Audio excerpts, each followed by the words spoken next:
Join me for a wild tale of an unexpected Uber escapade in drag. Tell you about the first time I hooked up with my Uber driver in drag.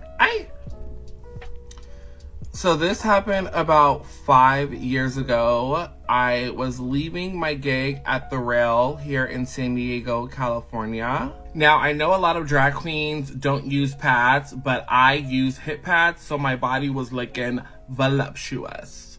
So the driver gets out of the car to help me put my luggage in the trunk, and when I'm walking to the I'm sorry, y'all. That caught me off guard when I saw all that makeup. But let's continue. Let's keep going. back seat, I see that he's looking at my ass, which, by the way, is padded, but he doesn't know that. So when he gets in the car, I'm already in the back seat, and he starts to ask me questions about what I do for a living, and what do boob, all this type of stuff. And then he asked me if I like Mexican men, and he was a Mexican man. Told y'all.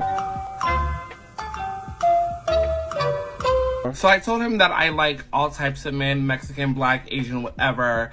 And then he starts to ask me questions about, like, when was the last time I hooked up with someone? Mind you, he did ask me respectfully if he could ask me some questions that were a little bit TMI. And I said yes. So he asked me when was the last time that I hooked up with someone. And I told him at that time it was like a while ago.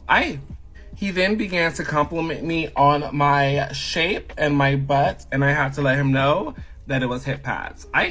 Once I told him that it was hip pads, he did not lose any interest in telling me that I still looked good and that what I had under, he said that he's sure that it was still like good and big or whatever.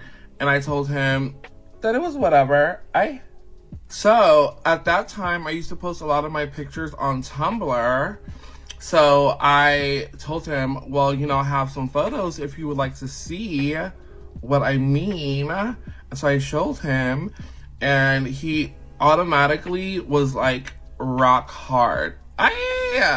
So once I see that he's like rubbing his ding dong through his jeans, I was like, okay, this is going there. Mind you, I am a very promiscuous person, so I did not take any offense in anything that was happening whatsoever.